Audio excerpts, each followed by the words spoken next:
Hey everybody, it's your favorite reconstructionists, Eric Brown and Phil Relly, and welcome to episode number 6 of the one and only show bringing you tips and tricks to working vehicle collision cases from the best experts in the industry every Wednesday. Today's topic is bargain shopping for experts. So grab your Crash Tech, the Expert Angle coffee mug, and settle in. 3, 2, 1, off we go.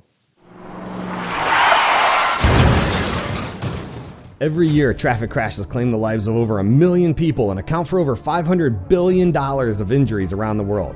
A small select group of people, from police to attorneys to expert investigators, are tasked with getting justice for the victims, protecting the rights of involved parties, and ensuring the story is told accurately and honestly. Unfortunately, we believe that is an impossible task without the right team of experts. If you agree, then keep on listening for actionable tips from leading experts across various industries that you can start taking today to elevate your professional game. If you disagree, then tune in anyway and let us convince you with our ideas. We are Eric Brown and Phil Relly, and this is Crash Tech, the Expert Angle. Welcome back to the show, guys. Crash Tech, the Expert Angle podcast is brought to you by Crash Tech Reconstruction Services. If you have an accident that you need answers for, or you think the other side has it wrong, Crash Tech can help. Connect with us at www.crashtechreconstruction.com to submit your case for a free review.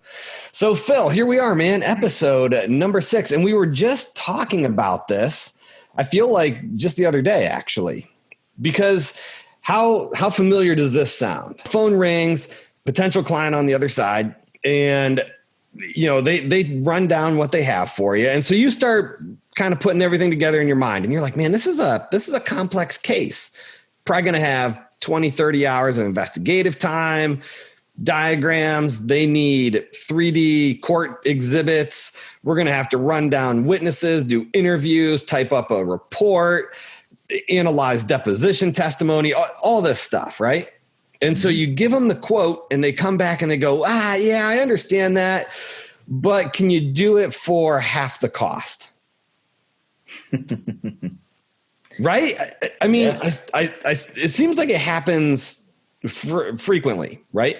And I'm not talking about where, where we're just capping the hours, right? The attorney goes, look, I don't need that big of an investigation. I just need you to maybe go take some pictures, download, and that's it. I'm not talking about that, right? I'm talking about a case that is really involved and is going to take a ton of time and effort on your end. And, all of a sudden, we're being asked to cut everything way, way down. Ever experienced that? Absolutely. And there's a couple of theories behind that, in my opinion. Well, you know us. I mean, we're always interested in what is going on in the head of Phil Relly. I mean, that's... Ooh, you don't want to get into that. You don't want to get into that mess. Ooh. That's a question for the ages. So enlighten us, man. Fill us in. I mean, what are you thinking? Well, and this is just me personally, my opinion. I think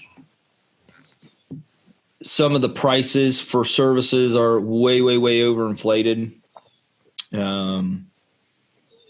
Some of the costs that attorneys have told me in the past that they have paid for a reconstruction, and you kind of think about, well, what all did you have done for that kind of a price? I would expect to be blown away, socks knocked off, short of an AED coming into play.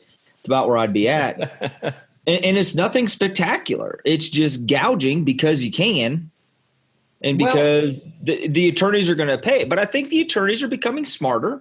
Yeah. In realizing that a crash reconstruction where there's not a whole lot of, they're not animating. They're not, they're basically making a scale drawing, maybe doing some phone interviews, maybe going to the scene, mapping the scene, that type of stuff. They're not doing anything spectacular.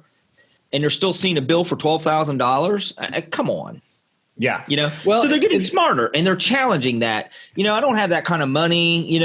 I need a reconstruction, but, we've always used you in the past. So they're kind of leveraging the relationship, the historical relationship or bond, and maybe driving that cost down to, $8,000. Well, if it works,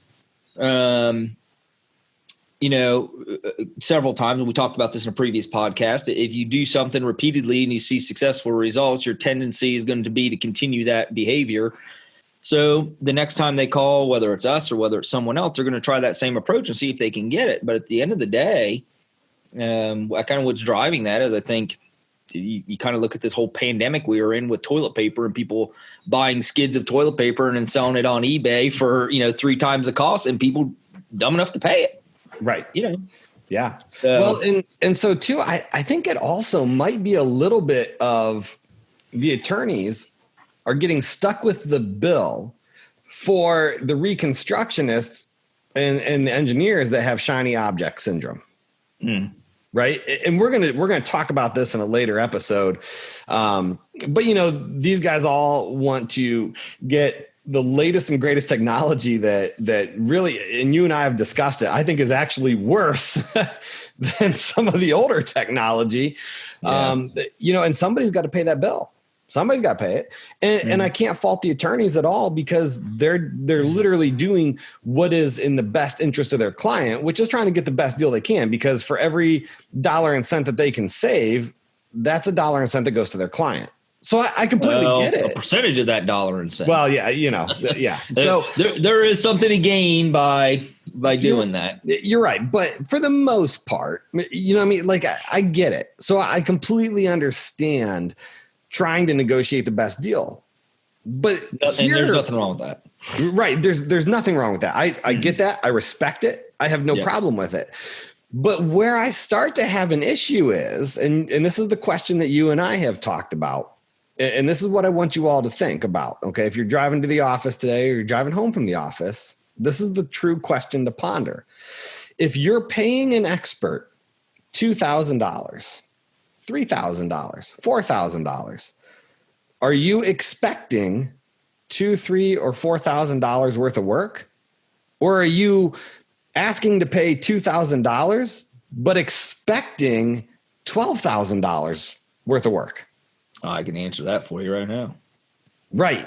And so really what this comes down to then is we have to shift the mindset.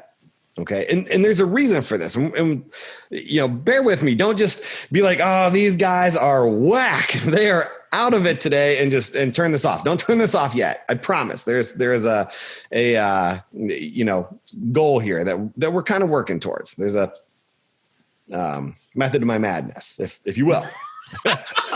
Maybe sometimes. Sorry. Or I'm just mad. I don't know. But no, and so you have to do one of two things. Either you have to raise your expectations and raise the amount that you're willing to pay for that. Or if you're going to lower the amount you're willing to pay, you also then have to lower your expectations of what you may get in return. But on the flip side of that, I would also argue if you were going to pay $12,000, let's say, we've used that number, so let's throw that number out there, $12,000 for a reconstruction, then you should be getting $12,000 worth of work. Yeah. And let me just throw a disclaimer in here real quick. We don't know if this is the average price that you all are seeing out there. No, it's just a number we threw out there. Yeah, we're just throwing this number out there. So if you're listening to this, be like, I am never calling these guys because they're going to bill me $12,000. That's not right. That's not our fee for services. We're using a hypothetical number here for you guys. And it just comes down to, I think in a consumer environment, when you go shopping for a car, you go shopping for a house, whatever the case may be. So any kind of a big ticket item. And I would look at, when you're spending thousands of dollars, I would consider that to be, to some extent, a big ticket item purchase. You do expect to get what you pay for. And Yes. if you've been doing this long enough and you've used experts, whether it's a reconstructionist or an engineer or, some other expert and maybe on the medical side of it, you should have seen by now the norm of what's expected from a price. You should be able to kind of predict if I'm going for an expert in this area, I've done this enough, I've used them enough, or maybe not that particular, but I've used that type of an expert enough. This is traditionally what kind of cost I should expect to see. But you should also not forget what were the results? What was the report, if there was a report rendered, or what return on investment did you get from that? Because if you're spending $12,000, let's just stick with that number. I have no idea what it would be, but if you're spending $12,000 and you are repeatedly getting $8,000 in product on your return on investment, it's just throwing good money at a bad problem. Yeah. I mean, I think any investment strategist would probably be like, time out, stop the bleeding. Right. And so let's look at this from a different angle. Okay. If you guys are going in here, and this is where we're going to kind of talk some strategy. Okay. And so let's look at it like this. Okay. So we have a case, and maybe it's a low limits case. You know, the limits aren't there for you to get a big amount, but you need the biggest bang for your buck. Okay. So let's just start as, that selecting your expert. And remember, we've already done a show now on vetting your experts. So you've called and you've talked to these experts, and you've got 3 or 4 or 5 that are potentially pretty good. You've got the really expensive guys, the really cheap guys. And I'm going to suggest that you kind of do like when you are looking for general contractors, right? They always tell you, don't go with the most expensive, don't go with the cheapest. You kind of go with somebody that's right there in the middle, right? Because that's generally where you find your most value. The guys that are the most expensive guys out there, okay, probably aren't giving you as much value as the guys that are in the middle, right? And likewise, the guys that are the cheapest, there's a reason they're the cheapest.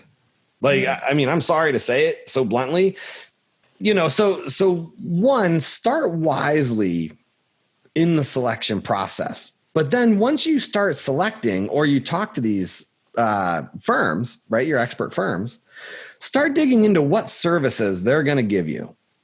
And if you're going to cut costs, cut out frivolous charges that you don't need, if that makes sense. Right?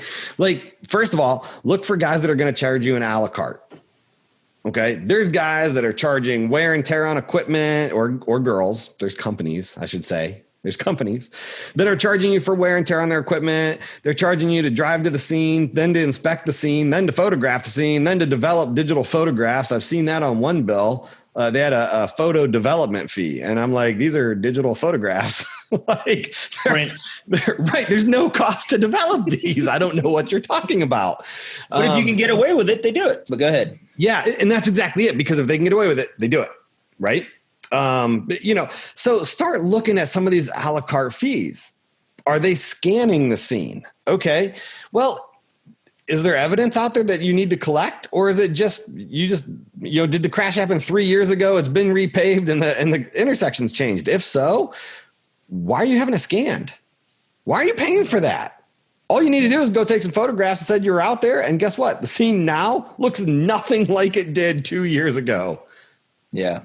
Right. But, I mean, it's crazy. Well, and it's right to the shiny object syndrome. It's, you call ABC firm or company or what have you, and they dazzle you with all this technology they have, all these resources that they have.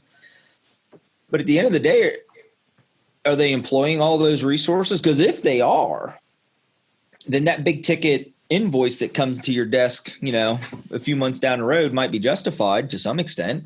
Mm-hmm.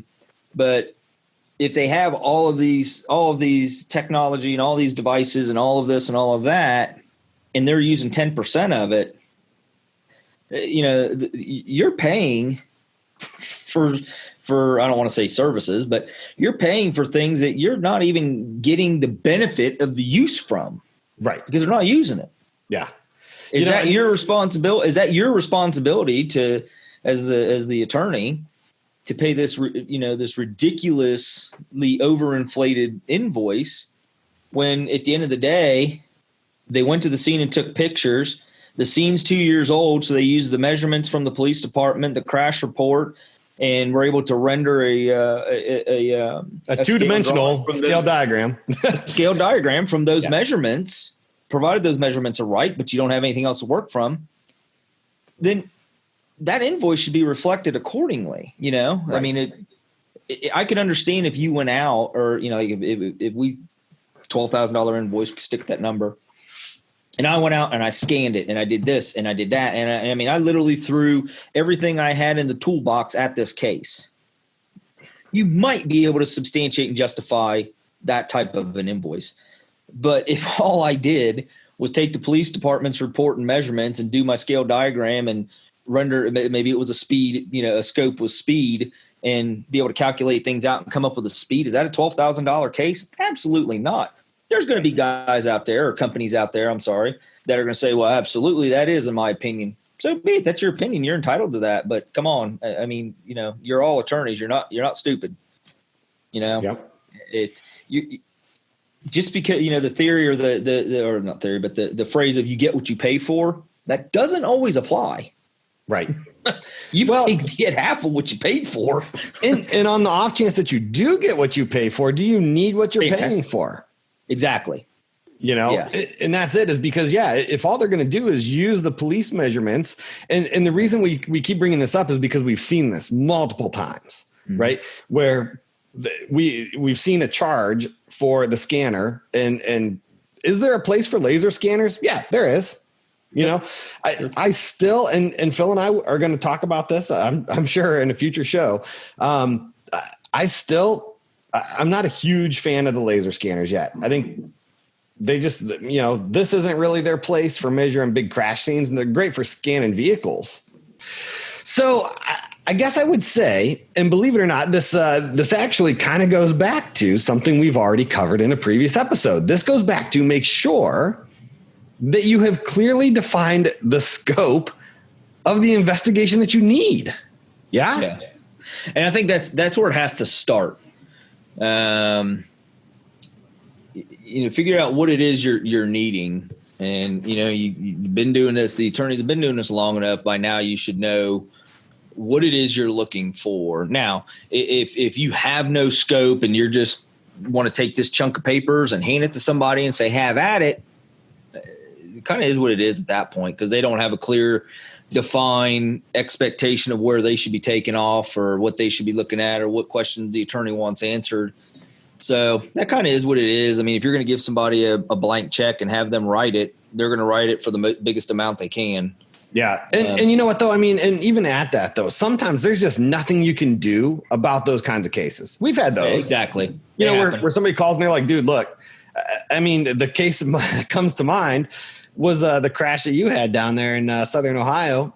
And so we get the phone call and they're like, hey, can you guys investigate this crash? And we're like, yeah. And they're like, oh, by the way, the trailer that was involved is stolen. It's gone. Nobody knows what happened to it. He's never returned it from the place he rented it from. And, so, I mean, in a case like that, I mean, unfortunately, those do get expensive because we don't know what Phil's got time on the road tracking down stolen trailers, trying to find vehicles. We had to get custom models built for the diagrams, all sorts of stuff. I mean, that's all stuff that you can work with through your expert or through the company. I mean, you've got to control. You have the ability to control your costs to some degree. Whether it's cap your hours here, get a hold of me when you get to that point. Let's talk about where you're at, where this is progressing. Where do you think it's heading? Because any reconstructionist or any expert out there, after some time into the investigation and whatnot, they're going to have a good feel for where this thing is likely heading. And it may be down two paths together. You might have a couple of different options. But they should have an idea where it's going. Now, if someone's got 20 hours into an investigation and they still can't tell you where this thing looks like it might be heading, you might want to call time. You might want to call time out. Yeah. Or call a new expert. Yeah. You're going to know pretty early on.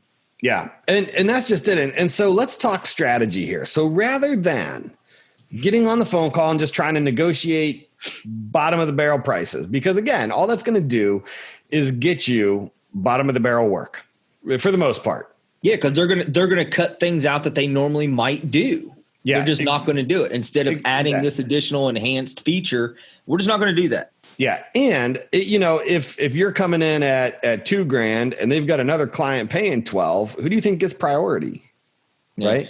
So there's a couple of things we can do. So let's talk some strategy to make sure that you're getting the most value and that you're not overpaying for cases.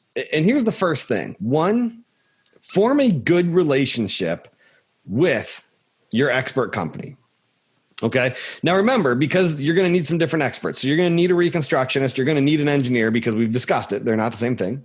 You're probably going to need a chiropractor. You're going to need a doctor. You're going to need, a bunch of different experts. Okay. So start getting in with those people now, because once you can develop that Rolodex and Phil will tell you, I mean, attorneys that use us all the time can ask for favors when they need it. You know what I mean? And we're going to be more inclined to grant that because they work with us all the time. We know this isn't the last time we're ever going to hear from them. Like, yeah, we're going to give them a favor on this one. And generally they'll always tell us like, hey, you know what? I don't have it in this one. Can you do me a favor? And I'll get you on the next one. And we're like, yeah, no problem. Because we know that next one's coming within a relatively short amount of time. So develop that relationship with your experts. There's nothing wrong with that. And we're going to get into that on another, man, you know what? I don't think that one was on the schedule, but now I want to put it on the schedule of perceived juror bias, because a lot of attorneys shy away from using the same expert, right? They're like, oh, I got to use all these different experts because I don't want them to think that we're biased. But let me ask you a question. Isn't that a really easy explanation? And this is a sidebar.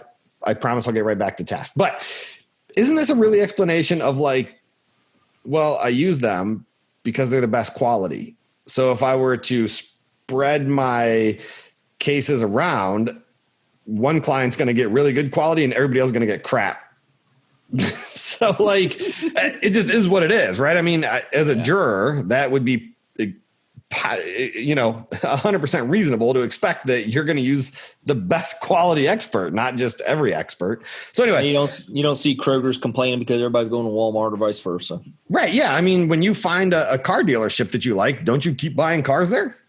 You're not like, well, I don't want to look like I'm biased towards BMW or Mercedes. Like it just, but anyway, so develop that relationship. Once you have it, okay, sit down and ask your expert and say, hey, look, if I'm consistently giving you work, can we just let me know, what is the hourly rate going to be for me? Right. And let's get that on the table and start there. Okay. Because you may actually be able to, work out some sort of deal with that expert of like, hey, look, I'm going to bring you a lot of cases. What can you do for me on the price? Like a bulk discount kind of thing. Okay. Don't sacrifice quality, right? Where's something that we both win. Okay.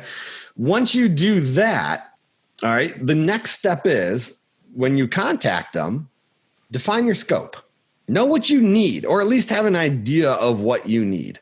Mm-hmm. Right. Like I said, I mean, do you need the scene scanned? Is the scene 5 years old? Right. And the reason I keep bringing that one up is because that's a case I had where the company on the other side went out and scanned an intersection that this crash had happened 4 years prior. They scanned the intersection, and since then, 2 lanes had been added. The exit ramp had been completely moved, all this stuff. So they came into court with their diagram on the scan of this new intersection. And we're like, well, that's not how it looked at all when the crash happened. Yeah. Right. And that is a costly investment, scanning. Oh, yeah, because scanning's not cheap. You're talking thousands of dollars just to scan a scene. And what a lot of people I don't think understand too when it comes to scanners, it's not a $2,000 to scan a scene. That may be if your resolution quality is going to be this, but if you want the best resolution, it's going to give you the best presentation value. They are going to be out there an extraordinary amount of time. Yeah. And every minute that ticks on the clock, there's a dollar sign associated with that. Yeah. And think about also then going back and importing all of those measurements then into the software. Yeah. So, even though they are, and so that's a question to ask. So write this down, take out your pen and paper, pull onto the berm, because I don't want you to write while you're driving. Oh, I thought you were talking to me. Not you. I'm talking about everybody listening, right? But write this down, ask them and say, when the scanner is scanning on the scene, and then when you're back in the office, and the scanner is downloading all of its points into the software, are you being charged for that time? Because pick me. I know the answer. Yeah, I already know the answer, right? You betcha. But But if they, who knows? Maybe there's a really stand-up guy out there who plugs the scanner in, and in the 4 hours that it's downloading points onto the computer, and he's not even in the, he's on lunch. Maybe they aren't charging for that. But a long lunch. That's an Eric Brown lunch. It's because I got to get 18 holes of golf in, man. So make sure that you're asking some of these questions. Okay, know what you need and ask the questions. Don't allow yourself to be taken advantage of. I mean, be smart. Right. I mean, you folks are all highly intelligent, well-educated. Sometimes common sense is the simplest thing to go with. If you can't tell, Phil's really in the mood to stroke your egos today. I'm trying to be nice. Everybody's walking into work now with a little extra pep in their step. They're just waiting for the smart alecky comment to come later on. Yeah, right. I know. That's how I always feel. No, it is. It really is common sense. I mean, what you need. Every website has a list of services they offered. Do you need all those services? If the answer is no, then you shouldn't be paying for them. Right. Yeah. Like I would say, now we do charge, the one thing that me and you had discussed and we do charge is a fee for the download, to download a vehicle, just because the CDR equipment and the license that constantly has to be renewed is just expensive. That's a crazy expensive tool. But right. I would say we do charge differently for a download where I can just run out to a car, plug into it, don't have to put a jump pack on it or anything, and download.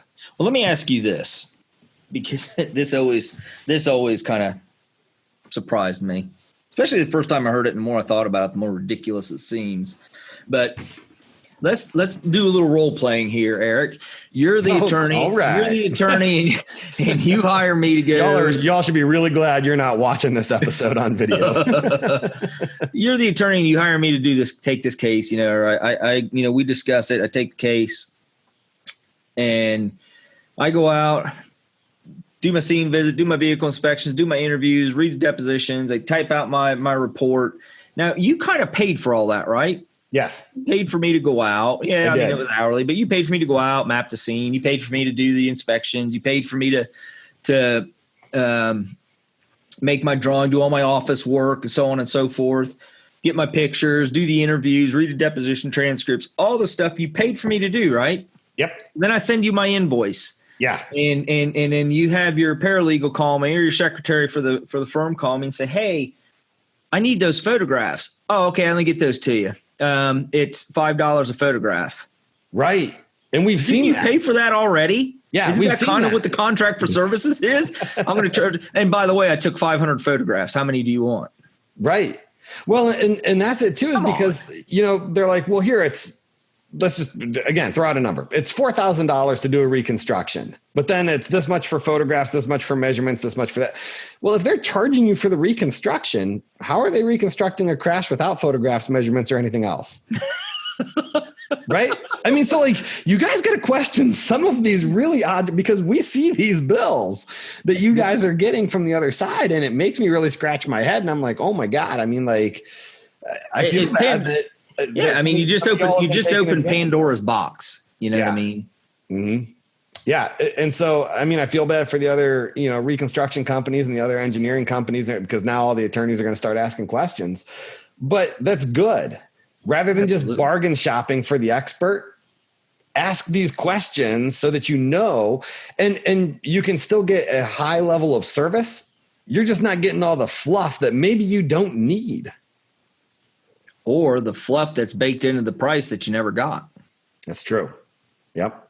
Yeah. So there you go. So I think we have beat this topic to death now. And like I said, I think we're going to get a ton of hate mail. So as always, that's our main blood pressure is rising on several people right now. I'm sure. Yeah.